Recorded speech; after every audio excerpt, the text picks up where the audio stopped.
은혜로운 찬양 고맙습니다. 아마 찬양대 그 타격이 제일 큰 것 같아요. 많이들 빠지셨어요.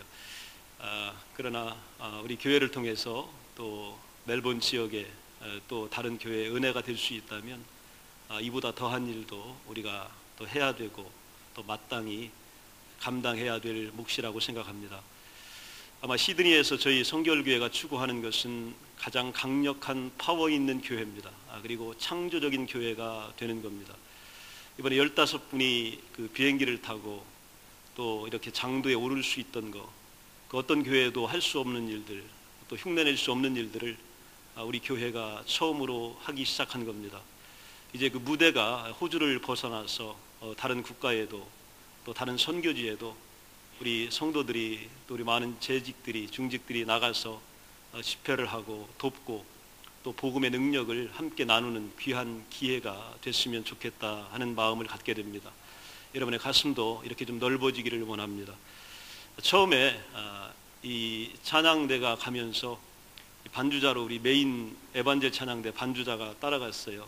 데려갔다고 하길래 참 마음에 갈등이 생겼습니다. 이 목회자로서 이걸 허락해야 되나 아니면 이걸 거절해야 되나. 며칠을 하나님께 기도했습니다.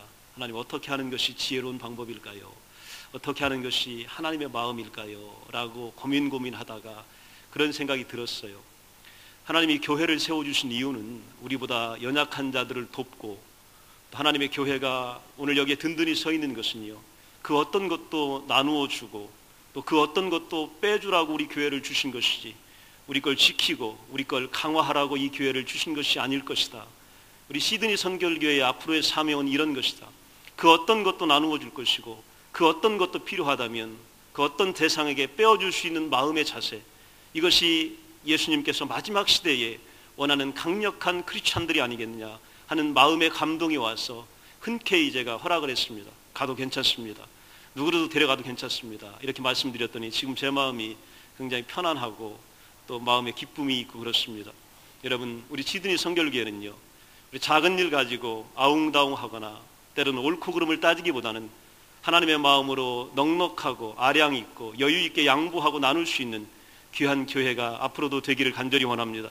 또 여러분들 마음이 이렇게 늘 나누어지기를 간절히 축원합니다. 오늘이 그 1월 세 번째 주일입니다. 1월 한 달 동안 하나님께서 우리 교회에 2012년 한 해에 어떻게 역사하시기를 원하는지 이 귀한 말씀을 매주 하나씩 저희가 듣고 이 말씀을 나누기를 원하며 기도해 왔습니다. 첫째 주에 저희들은 이 가뭄의 시기, 또 어려움의 시기, 환난의 시기에 여러 가지로 노력해서 또 방법을 찾지만 결국은 논이 갈라지고 또 땅들이 막 그냥 말라갈 때에 하나님의 은혜의 단비만이 마지막 해결책이 될 수 있습니다. 그렇기 때문에 우리 경제적인 문제, 때로는 건강의 문제, 때로는 인생과 이민 생활의 문제, 자녀의 문제가 많이 있고 여러 가지 방법을 우리가 동원하지만 결국은 하나님의 축복입니다. 이 축복을 얻기 위하여서 The Sound of Heavy Rain, 이 큰 빗소리가 우리에게 들려옵니다 라고 하는 하나님의 약속의 음성을 첫째 주에 들었습니다. 그리고 둘째 주에는 하나님 앞에 우리가 기도하기를 원했습니다. 때로는 무리가 될 수도 있고 때로는 염치 없는 일이 될 수도 있고 또한 안 될 것 같은 일이 될 수도 있지만 하나님 앞에 엘리사가 요구했던 당신의 갑절의 영감을 나에게 주십시오. 이 더블 포션, 정말로 때로는요, 우리 능력이나 우리의 신앙의 헌신이나 내 처지를 보면 하나님 앞에 미안해서 더 이상 어떻게 하기도 못하고 내 처지가 더 이상 바뀔 것 같지 않아서 간구하거나 기도할 수도 없는 상황에 이를 때가 있습니다. 그때 엘리사는 담대하게 성령의 갑절의 영감 더블 포션을 원했습니다. 그때 엘리야가 듣고 이렇게 이야기합니다. You have asked a difficult thing. 굉장히 어려운 일을 나에게 요구하는구나. 이 얘기는요, 안 될 텐데 라고 하는 거예요. 야, 그렇게 얘기하면 어떻게 하냐? 어떻게 그걸 기도라고 하냐? 어떻게 나한테 그것조차 요구할 수 있느냐? 라고 하는 겁니다. 그러나 몇 절 후에 성경은 분명히 말씀하고 있습니다. It will be yours. 내게 이루어질 줄 내가 안다. 이렇게 말씀하고 있습니다. 오늘 내가 기도하며 때로는 1년을 바라보며 어려운 대상과 상대와 타겟을 정해놓고 노력하며 기도할 때에 어려워 보이고 때로는 안 될 것처럼 보이고 주변의 사람들도 그것만은 조금 힘들 텐데 이야기할 때에 우리는 분명히 한 가지 음성을 들어야 합니다. It will be yours. 이것이 반드시 여러분과 우리의 것이 될 줄로 믿습니다. 여러분, 상황 앞에서 우리의 시각을 가지고 보면은요, 모든 것이 한계고 모든 것이 장벽입니다. 우겨쌈을 당한 것 같고 사망의 음침한 골짜기를 우리가 거닌 것 같습니다. 그러나 하나님은 약속은 분명합니다. 이것들을 이루어 주시겠다는 것이고 극복하게 하시겠다는 것이며 이것들을 통하여 하나님의 자녀들이 영광받는 것을 보시겠다는 것이 하나님의 의도이기 때문에 그렇습니다. 오늘 세 번째 주의 말씀은 제목이 큰 용사입니다. Mighty Warrior. 하나님께서 우리를요, 뭐라고 불러주시면 너 위대한 용사야 이렇게 불러주십니다. 오늘 보면 나이는 많습니다. 때로는 오늘 재산도 별로 없습니다. 오늘 보면 때로는 병들어 있고 때로는 불치병과 싸우고 있습니다. 때로는 수많은 경쟁과 도전 앞에서 언제 무너질지 언제 쓰러질지 모르는 긴장감이 우리의 삶 속에 있습니다. 그리고 우리의 자녀들에 대한 미래가 내가 봐도 어렵습니다. 또 어떤 때는 이것이 때로는 불가능해 보일 것처럼 느껴집니다. 그 순간에 하나님께서는 이 하나님의 종에게 뭐라고 말씀하여 주셨냐면 너는 나의 큰 용사다 이렇게 말씀하고 있습니다. 내가 너를 통하여 그 무언가를 위대하게 성취하겠다 이렇게 말씀하고 계십니다. 오늘 여러분, 내 모습은 작아 보이지만 내 모습은 왜소하지만 내 능력은 굉장히 미미하지만 하나님은 절대로 저와 여러분을 그렇게 보고 계시지 않습니다. 여러분을 위대한 용사로 보고 계십니다. 2012년 한 해 여러분들이 하나님의 믿음 안에서 하나님의 축복 안에서 위대한 용사로 일어서는 귀한 한 해가 되시기를 간절히 축원합니다. 여러분 잊지 마십시오. 여러분은 잔챙이가 아닙니다. 작은 것에 흥분해서 포기하거나 실망하고 좌절하는 그런 존재가 아닙니다. Mighty Warrior. 이건 하나님이 우리에게 불러주신 우리의 이름입니다. 이 대상임을 여러분 반드시 기억하시고 왜 하나님이 그렇게 불러주셨는지를 오늘 말씀을 통하여 깨닫는 한 시간이 되기를 원합니다. 지난해 연말에 한국의 유력한 신문사에서 2011년도를 빛낸 올해의 인물을 선정하기 위하여 특별팀이 모였습니다. 그리고 그 팀에서 후보군을 나열하기 시작합니다. 어떤 사람이 한 해에 가장 한국에 또 영향력을 주고 또 빛낸 인물인가 후보군들이 정리가 됩니다. 첫 번째는 한국의 정치 판도를 한 방에 바꿔놓은 이 안철수 원장이 후보군의 첫 랭크가 됩니다. 그리고 이 애플의 CEO 스티브 잡스, 세계의 감각과 새로운 세계를 열었던 스티브 잡스가 또 안철수 원장과 함께 선두권을 형성을 합니다. 여러분이 그 심사위원이라고 하면 어떤 분이 작년 한 해에 가장 빛나는 또 한국 사람, 세계적인 인물이었을까요? 물론 한국 사람이 한국 신문사가 선발하기에 한국 쪽에 대한 관심이 더 많았을 겁니다. 최종 선정자가 발표됐는데 누구냐면 한 사람이 아니고 또 정치인이 아니고 기업가가 아니라 의외로 K-팝이라고 하는 단체가 뽑혔습니다. 단체도 아니죠. 이 K-팝이 뭐냐면요, 코리안 팝이에요. 한국형 음악, 한국형 춤, 한국형 가수들, 한국형 스타들이에요. 이 사람들이 한국을 다이나믹하게 만들어냈다.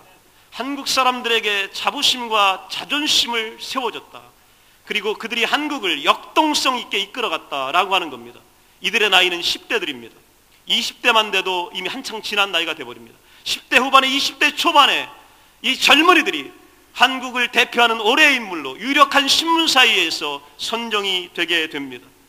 몇 년 전까지만 해도 한류라고 하는 것은요, 그 아시안 계통의 나라들, 우리보다 좀 못 사는 나라들에게 인기가 있었습니다. 드라마나 영화나 아니면 영화 배우들이 방문하게 되면 또 그들이 반겼고 또 드라마를 빌려서 보거나 그랬습니다. 그런데 올해 와서 이 한류가 한국을 넘어서 아시아를 넘어서 영국에 또 프랑스 루브르 박물관의 이 광장을 꽉 채웠고요, 미국의 이 유명한 스퀘어 가든을 꽉 채웁니다. 그리고 호주에 와서도 여러분 가신 분들이 많이 계실 겁니다. 호주에 와서도 열광적인 환영을 받게 됩니다.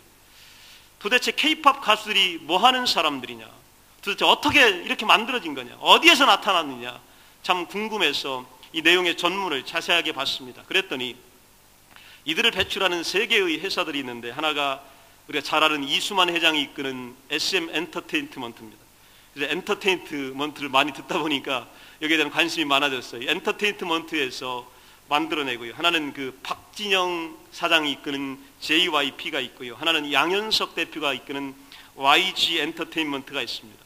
우리가 듣는 소녀시대, 때로는 원더걸스, 샤이니, 동방신기, 빅뱅 뭐 등등 이 젊은 가수들이 다 여기에 소속사들입니다. 여기서 키워진 존재들입니다. 아무것도 몰랐던, 한 번도 방송에 출연한 적이 없던 자들이 여기에 들어가서 발굴되어지고 훈련되어지고 또한 기회를 타고 또 세계를 주름닫는 전사로 배출되어지며 키워져 나가게 됩니다. 이 회사들은 미래의 스타들을 발굴해서 전략적으로 양성을 합니다. 데뷔시키는데 무려 4년이 걸린답니다. 한 사람을 선발해서 데뷔하는데. 그리고 1인당 3억 이상이 투자가 된답니다. 그리고 이들이 부를 노래를 아무거나 이렇게 만드는 것이 아니라 특별한 작곡가가, 특별한 프로듀서가 어떤 가수에게 가장 맞는지를 전략적으로 이 음악을 만든다고 합니다. 그러므로 인해서 그들에게 가장 좋은 노래들이 만들어지게 됩니다. 한국의 K-팝이 왜 유명하냐면 미국이나 유럽이나 세계의 가수들은요, 원래 좀 잘했던 사람들을 이렇게 스카우트해서 큰 방송이나 큰 회사에서 좀 더 크게 만드는 거예요. 그러나 한국의 K-팝은요, 전혀 알려지지 않는 사람들, 한번 오디션에 수천 명이 몰려드는데요, 이 회사에서 뽑는 인원은요 몇 명이 안 됩니다. 회사가 거느린 인원이 SM 엔터테인먼트가 100명이 안 됩니다. 이 박진영 회사가 50명이 안 돼요. 양현석 회사가 20명, 30명만을 거느리고 세계의 문화를 주도할 전사들을 키워내는 겁니다. 그 중에 한 명이 세계를 휘어잡을 위대한 음악과 댄서, 그리고 한국을 대표하는 위대한 젊은이를 키워내는 것, 이들의 작업이 바로 거기에 모여져 있습니다. 기사 마지막에 이런 그 멘트가 달려져 있어서 참 재미나게 읽었습니다. 뭐냐면, 우리 양복으로 치면요, 해외 명품을 그동안에 많이 선호했지요. 그런데 양복을 진짜로 아는 분들, 또한 자존심이 있는 분들은 어디를 찾아가냐면 한국에 있는 롯데백화점 뒤에 소공동 양복거리를 찾아가서 양복을 맞춰 입는다, 이렇게 되어 있습니다. 즉 해외 명품과 한국 소공동의 맞춤 양복이 경쟁하기 시작했다. 이 앞으로의 이 흥미진진한 게임을 지켜보자 라고 써 있었습니다.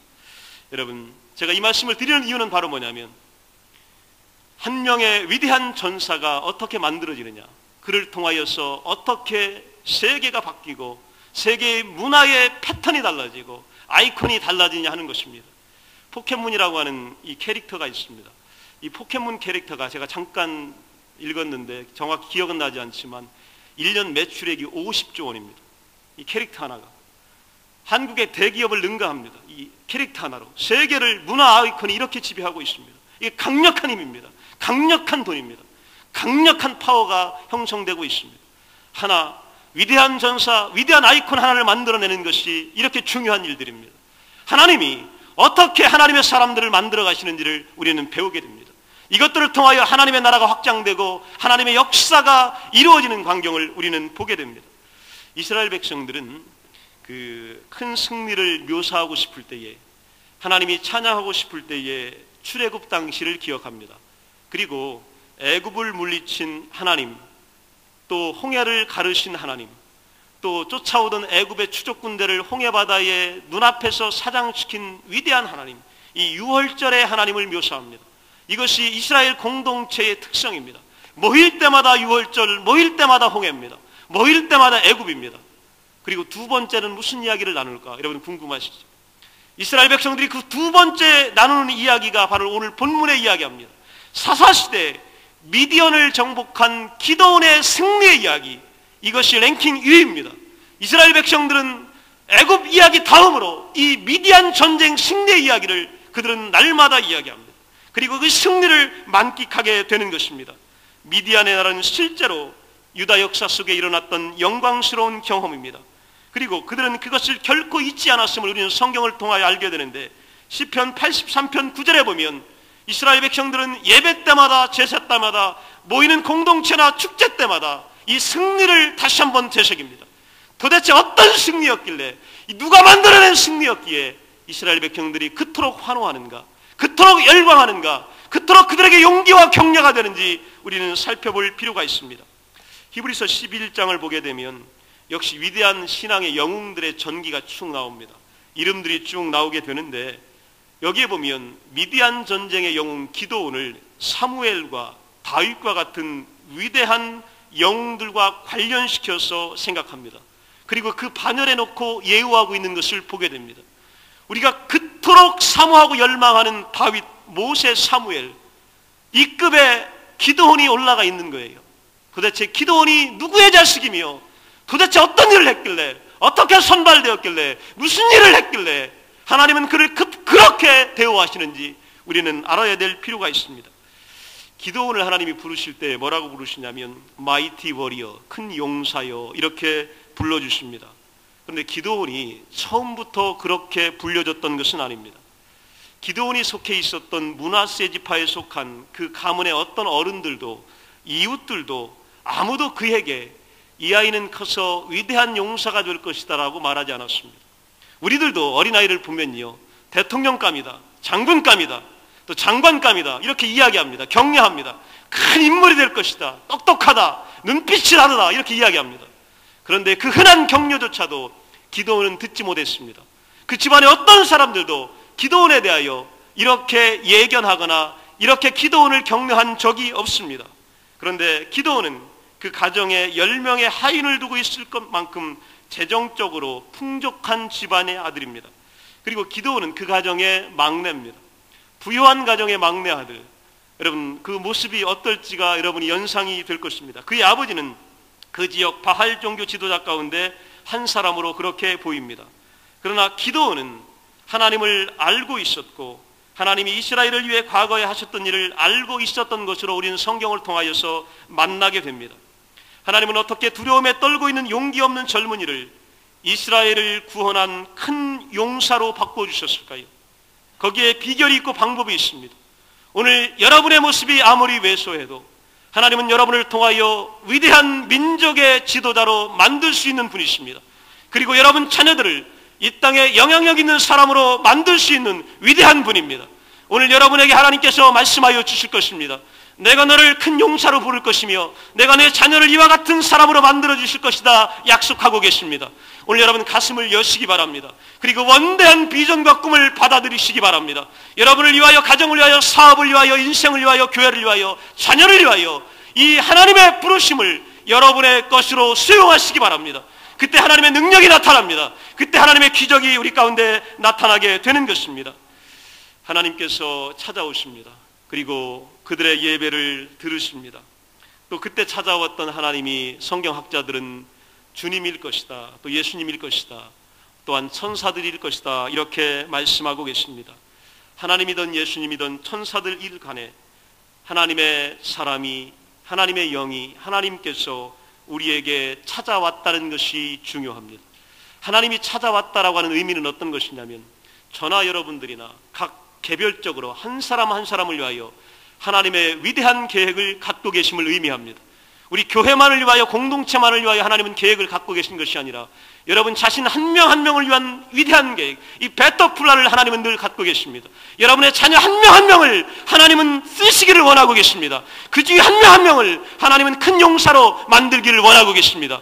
여러분 기억하십시오. 우리 집안의 대표주자 누구를 위하여, 이것이 아니라 모두 한 사람 한 사람, 우리 교회 누구, 어떤 장로님, 어떤 권사님, 어떤 집사님, 그 누구를 위한 것이 아니라 여러분 한 명 한 명을 위한 하나님의 계획이 있음을 우리들에게 말씀하여 주고 계십니다. 오늘 그 자리가, 오늘 이 자리가 하나님과 우리가 만나는 자리입니다. 하나님이 예배를 받으셨다, 우리를 찾아오셨다는 얘기는 하나님의 계획이 우리를 위하여 선포된다는 얘기입니다. 2012년 한 해 이 계획이 선포되기를 원합니다. 그리고 여러분들 가슴에 받아들여지기를 원합니다. 그리고 그 심장에 새겨지기를 원합니다. 그리고 여러분 반드시 기억하십시오. 하나님은 나를 바꾸어 주실 것이다.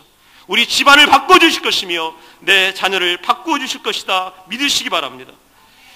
세상이 얘기하는 심리적인 그 어떤 변화나 자아상을 바꾸어 주기 위하여 하나님이 찾아온 것이 아닙니다. 하나님은요, 우리 속에 있는 하나님의 것을 끌어내려고 찾아오시는 거예요. 왜냐하면 하나님은 우리를 만들 때 하나님의 것을 우리의 가슴에, 우리의 심장에 집어넣으셨기 때문입니다. 하나님이 이것을 끄집어내는 순간에 우리는 그 누구도 감히 당할 수 없는 위대한 전사로 만들어지는 것입니다. 기도원은 오늘 하나님을 만남으로 이 놀라운 역사와 위대한 일들이 일어나게 됩니다.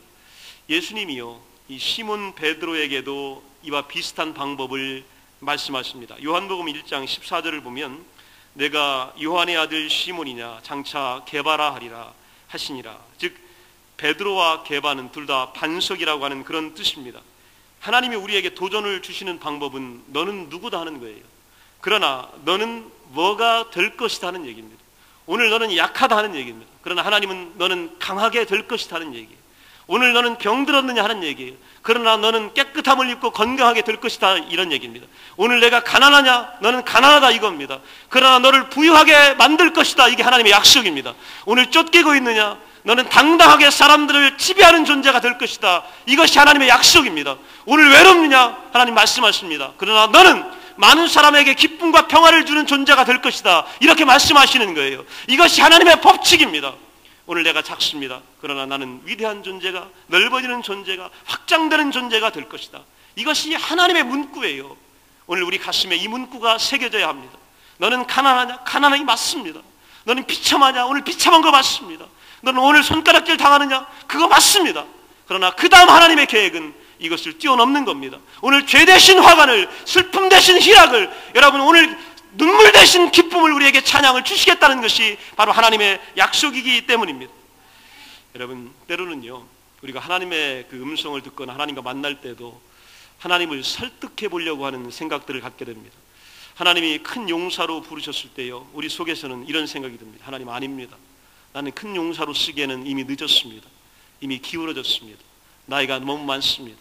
내 마음이 이미 다쳤습니다. 그리고 내게 기회가 이미 지나갔습니다. 여러분 이것은요, 하나님을 내가 설득해 보겠다는 나의 노력입니다. 하나님이 왜 안 될 것을 하시려고 합니까? 여러분 하나님은 인간에 의해 한 번도 설득당한 적이 없습니다. 모세도 그랬어요. 하나님 나는 아닐 겁니다.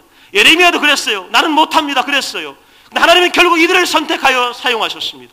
그리고 위대한 일을 만들어 주셨어요. 오늘 여러분 하나님을 설득하려고 하는 그 어떤 노력도 하지 마십시오. 하나님이 여러분을 갖고 계신 그 계획만을 여러분의 넓은 가슴에 받아들이시기 바랍니다. 그리고 나서 1년을 사십시오. 그 가운데 하나님의 역사가 우리 가운데 일어나기 때문입니다. 로마서 11장 34절에 보면 누가 주의 마음을 알았느냐, 누가 그의 모사가 되었느냐 이렇게 말씀하고 있습니다. 즉 우리는 하나님의 뜻을 받아들이면 되는 거예요. 그리고 나서 믿으면 되게 되는 겁니다. 언제부터 우리가 우리에 대한 정보를 하나님한테 일일이 다 드렸나요? 우리 집안은 이렇습니다. 나는 원래 이렇습니다. 내 과거는 이렇습니다. 내 상처와 흔적, 실패는 이렇습니다.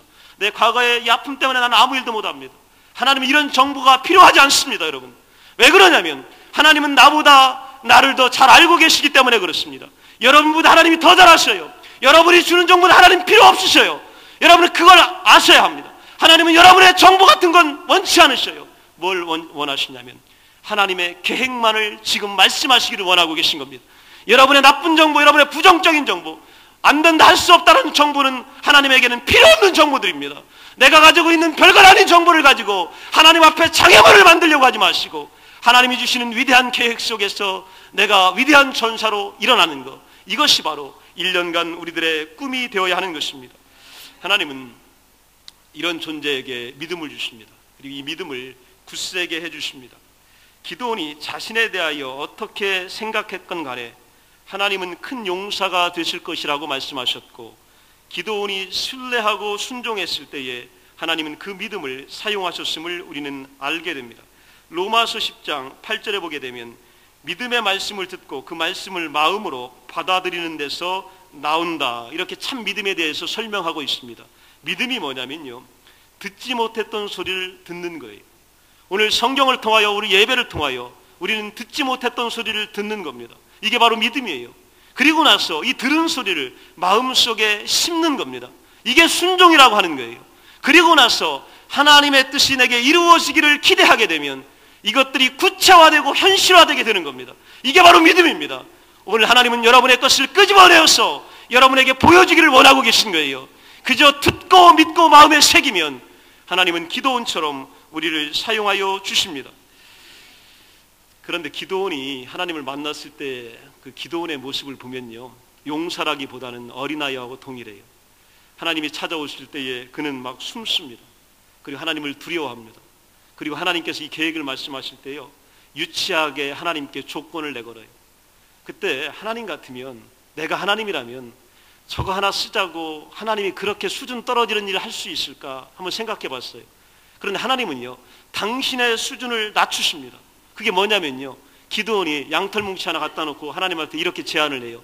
내가 마당에 양털뭉치 하나 갖다 놓을 테니까 하나님께서 정말 살아계신 하나님이면 이 양털뭉치에만 비를 내리셔서 양털뭉치는 적게 하시고 옆에 있는 땅은 바싹 마르게 하여 주십시오. 하나님은 이런 요구나 들어주셔야 되겠어요. 그래서 이게 웃기잖아요. 그런데 하나님은요, 들어주셔요. 왜냐하면 기드온을 사랑하시기 때문에 그런 거예요. 기드온이요, 나가서 보니까 정말로요, 양털뭉치를 짜니까 그냥 거기서 물이 뚝뚝뚝뚝 떨어지는데 온 심에는 바싹 말라 있어요. 그 이상한 겁니다. 누가 물을 부었나 생각해서 이번에 거꾸로 그랬습니다. 하나님, 이 양털뭉치는 바싹 말려주시고 이 땅은 여기에다 비를 내려주십시오 라고 하나님께 또 제안을 했습니다. 자, 하나님 이럴 때 어떻게 하실까요? 하나님 이것도 들어주셨어요. 그리고요, 좋다, 내가 들어주마. 이번에는요, 양털뭉치는 바싹 말르시고 이 주변의 땅은요, 그냥 비로 젖게 하십니다. 그리고 기드온이 그제서야 하나님이 나를 위한 계획이 있음을 믿게 되는 거예요.